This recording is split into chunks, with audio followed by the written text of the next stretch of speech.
pemirsa, bersama saya Jaya Utami dalam Lensa Remaja.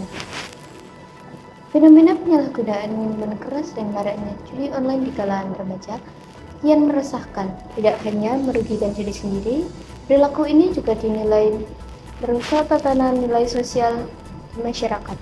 Lalu bagaimana pandangan tokoh masyarakat terhadap fenomena? Rekan kami, Bunga Febrian dan Muhammad Rashid Hasan bersama Mas Rizdu dan Ustadz Syafiq untuk berbincang lebih jauh mengenai masalah ini. Jadi langsung saja kita dengarkan penjelasan dari para tokoh agama melalui liputan Bunga Febriani dan Muhammad Rashid Hasan. Terima kasih Devi atas laporannya. Pemirsa, fenomena penyalahgunaan minuman keras dan maraknya judi online di kalangan remaja belakangan ini semakin mengkhawatirkan. Jumlah kasus yang terjadi di berbagai daerah menunjukkan perilaku tersebut bukan hanya merusak kesehatan dan prestasi pelajar, tetapi juga berpotensi menyeret generasi muda ke dalam tindak kriminal. Tokoh agama dan masyarakat menilai kenakalan remaja ini muncul akibat lemahnya pengawasan lingkungan serta minimnya pemahaman nilai moral dan spiritual yang seharusnya menjadi benteng utama.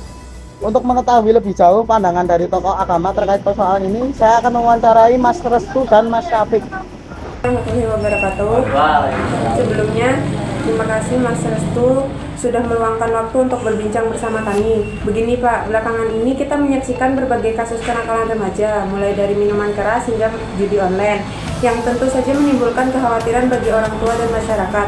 Dalam kesempatan ini, kami ingin mendengarkan dengan Bapak tentang masalah tersebut. Pertanyaan yang pertama, menurut Bapak, apa saja dampak dari kenakalan remaja ini, baik bagi kehidupan beragama, masyarakat sekitar, maupun bagi diri remaja itu sendiri? Kalau minuman keras, dampaknya dampak bagi kepribadian sebenarnya banyak. Kalau dari pandangan agama sendiri kan jangan tadi pandangan agama ya. Kalau pandangan agama sendiri memang sudah jelas kalau agama itu melarang keras adanya entah itu konsumsi atau peredaran, penjualan dan sebagainya tentang minuman keras dan narkotika. Untuk dampaknya sendiri, otomatis kalau misalnya sudah dilarang dengan agama, dampaknya juga berarti sangat besar. Pertama, dampak dari sisi psikologis pasti ada. Kalau tentang agama, berarti dampaknya hidupnya menjadi tidak berkah. Saya akan menjamin itu kalau hidupnya orang yang minum miras, walaupun satu tetes, kalau dari agama itu hidupnya jadi tidak berkah, walaupun memang di situ kelihatannya hidupnya aman-aman aja, tetapi ketika sudah mencicipi satu atau dua teguk miras, saya yakin hidupnya akan jauh lebih berbeda ketika dia belum mencicipi miras. Contohnya hidup kurang berkah itu kayak semuanya itu menjadi tidak buatan kejadian, sampean tahu ya, nggak kejadian gitulah intinya ya. Terus semuanya pasti ada fase di mana dia itu dipersulit seperti itu. Jadi ya rezekinya apapun itu pasti kalau dia melakukan kemaksiatan akan tidak berkah kalau menurut pandangan agama. Yang lainnya pasti kecanduan, pasti tidak mungkin orang yang minum miras itu 1-2 kali, nggak mungkin. Pandangan agama sudah jelas melarang, berarti itu dampaknya sangat besar sekali. Yang selanjutnya, banyak remaja merasa minuman keras dan judi online hanyalah hiburan atau coba-coba. Apa pesan agama untuk meluruskan anggapan keliru seperti ini? Pesan agama untuk menanggapi coba-cobanya anak remaja. Memang yang namanya anak remaja itu anak-anak yang labil. Jadi apapun hal-hal baru memang dicoba. Tapi anak remaja juga harus tahu bahwa syariat agama Islam itu melarang keras adanya judi, apalagi judi online dan minuman keras. Oleh karena itu makanya kalau saya selaku yang ada di pondok pesantren, saya menganggap sangat penting sekali anak-anak remaja khususnya itu mengemban ilmu agama. Karena kalau yang kita tahu yang namanya anak-anak sekarang sudah khatam Al-Quran, sudah SMP, sudah nggak mau ngaji. Padahal yang diwajibkan ngaji itu yang SMP, SMA dan yang ke atas itu malah yang diwajibkan ngaji. Karena itu apa ya? Mental keagamaannya kalau tidak mengaji itu pasti beda dengan orang yang mengaji. Jadi itu pesan agama dari saya untuk orang-orang yang suka-suka, jangan sekali-kali mencoba. Kalau jenengan mau mencoba, ingat bahwa Gusti Allah melarang hal itu. Itu juga perdalam ilmu agama lagi, jenengan harus dekat dengan guru-guru agama karena itu sangat berpengaruh. Orang yang tidak dekat dengan guru agama pasti semuanya akan dicoba. Itu kalau sudah dekat dengan guru agama pasti dia tidak akan mencoba apa yang dilarang oleh agama. Dan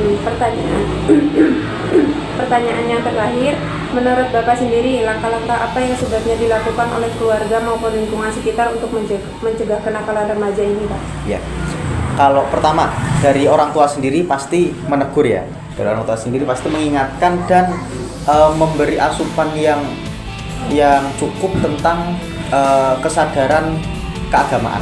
Pasti yang pertama. Yang kedua, memberikan edukasi. Yang namanya orang tua itu juga wajib memberikan edukasi kepada anak-anaknya tentang bahaya itu tadi, narkoba, miras, dan judi online.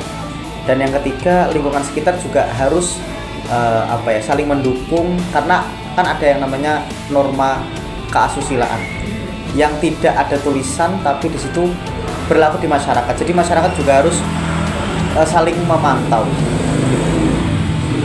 Kalau saya pesan terkhusus bagi orang tua, cobalah jenengan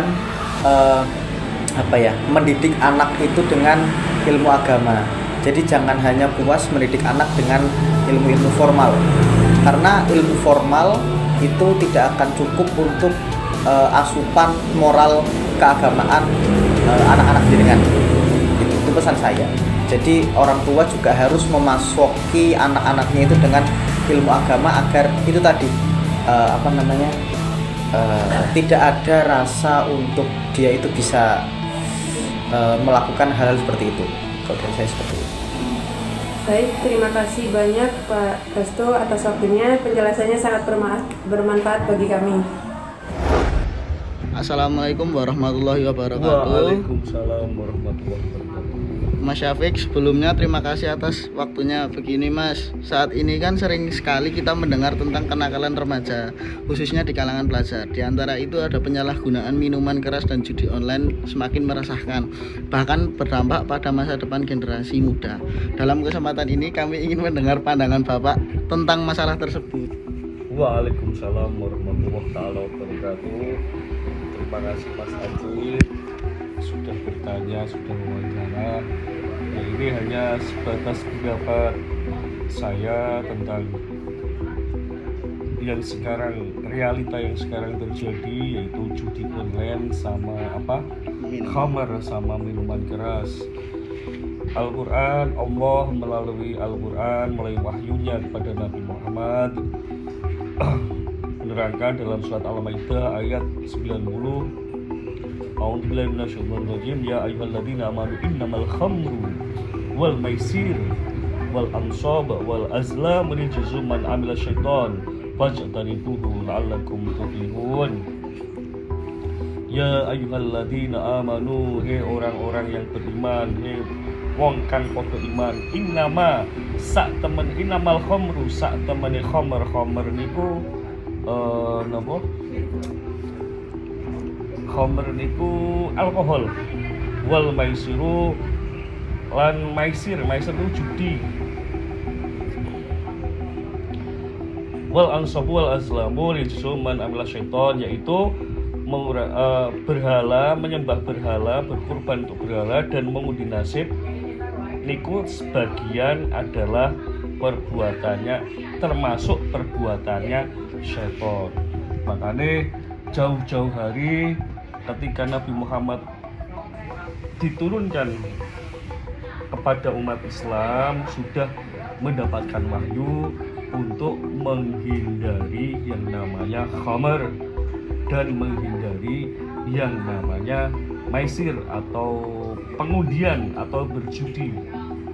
Terlebih lagi sekarang yang marak itu adalah judi online. Judi online itu dampaknya sangat buruk sekali, terutama untuk generasi muda. Yaitu apa dampaknya? Terutama dampak psikologis bagi seorang penjudi online. Judi online itu seperti seperti narkoba, seperti halnya juga rokok. Itu bisa menjadi kecanduan. Setelah kecanduan, duitnya habis, dia secara psikologis tertekan, gak punya uang, arep mangan raiso, mangan nang tanggane, jaluk tanggane isin. Larinya ke kejahatan lagi, nyolong, ngerampok, nyilih online, apa namanya nih? Apa? Riba. Pinjol. Setelah terjerat pinjol, ditarik ke sana sini oleh leasing, akhirnya tertekan secara psikologis, bisa berakibat fatal, yaitu banyak yang terjadi seperti halnya kasus bunuh diri. Baru-baru ini ada seorang pria dan sekeluarga karena apa? Karena terjerat kasus pinjol yang diawali dengan judol. Akhirnya bunuh diri karena tidak bisa melunasi utang. Judi itu tidak ada rumusnya. Judi itu kaya, tidak ada rumusnya. Judi adalah miskin, hasilnya itu adalah kemiskinan. Pemirsa, penyalahgunaan minuman keras dan maraknya judi online di kalangan remaja membawa dampak yang serius, mulai dari gangguan kesehatan, hilangnya konsentrasi belajar, menurunnya prestasi, hingga risiko terjerumus dalam tindak kriminal yang dapat merusak masa depan. Jika dibiarkan, bukan hanya individu yang rugi, tetapi juga tatanan sosial masyarakat yang ikut terganggu. Dari sudut pandang agama, perilaku ini jelas dilarang karena dapat merusak akal, menghilangkan kendali diri, serta menimbulkan kerugian bagi orang lain. Nilai-nilai keagamaan, akhlak, budi pekerti seharusnya menjadi benteng utama yang menjaga generasi muda agar terhindar dari perbuatan yang merugikan. Untuk itu, peran keluarga sangat penting dalam mengawasi sekaligus menjadi teladan bagi anak-anaknya. Sekolah perlu menanamkan pendidikan karakter dan literasi digital, sementara pemerintah bersama aparat harus menertibkan peredaran miras serta menutup akses judi online. Di sisi lain, remaja juga perlu diarahkan pada kegiatan positif seperti olahraga, seni, atau organisasi agar potensi mereka tersalurkan dengan baik. Dan kerjasama semua pihak ditambah penguatan nilai agama dan dalam kehidupan sehari-hari, kita bisa melindungi generasi muda dari ancaman yang merugikan diri sendiri maupun bangsa di masa depan. Demikian rangkaian yang dapat kami hadirkan, semoga menjadi inspirasi sekaligus pengingat untuk bersama-sama menjaga masa depan. Saya Devi Jayang Utami, pamit undur diri. Terima kasih untuk Anda. Sampai jumpa.